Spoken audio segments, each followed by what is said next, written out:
So hi friends, yes, the decision had to be made what we're going to do for this weekend. So the poll results came in today from Hong Kong UPOP, and as you can see I'm on 1%, and this has kind of been consistent over the polls for the last few weeks. I expected that the polls were going up after the TV debate, but they kind of solidified around the same percentage. Now, of course, we can't trust the polls entirely, but this poll has been done now with 1,000 voters.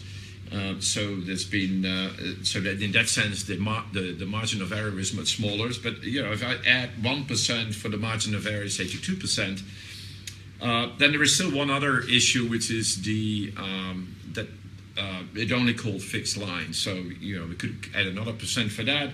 And of course, it only asked questions in Cantonese. So anybody who spoke English would have hung up the phone and said, sorry.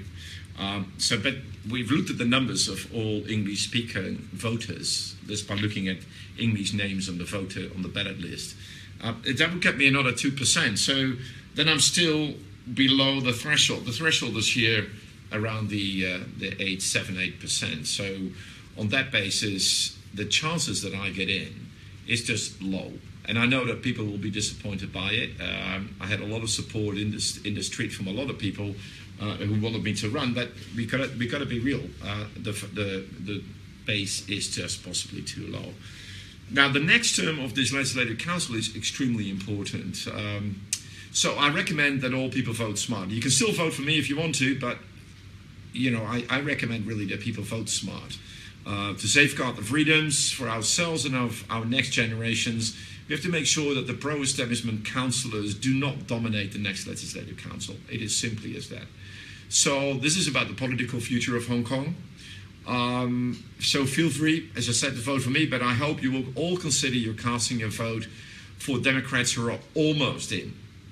Now, if you look at almost in on the polls, you know, one of them that stood out for me during all the debates was Nathan Law. I mean, he's a young guy, and as far as I got to know him during the debates, he has talent and vision. Not everybody may like, you know, what he's done in the past and what he's been involved in, but I think that he has real good vision and talent, and he would be definitely one that I could recommend, and it would help. It would just help increase the number of Democrats in the Legislative Council. Now, in terms of if you live in another part of Hong Kong, or not on Hong Kong Island, but you're in New Territories West, I would support Chu Hoi Dick. Eddie Chu has been a good friend for a long time. His visions on land and planning and environment are very close to mine, and he's also a really great Democrat. So I would recommend Chu Hoi Dick if you're in New Territories West. So those are two people I can recommend if you're either on Hong Kong Island or New Territories West. But for all my supporters, now rest assured, I'm not going to give up on the things that I do and the things that you support me for, the environment, the urban planning issues, and I keep doing them. You know, I will remain a district councillor in the Southern District.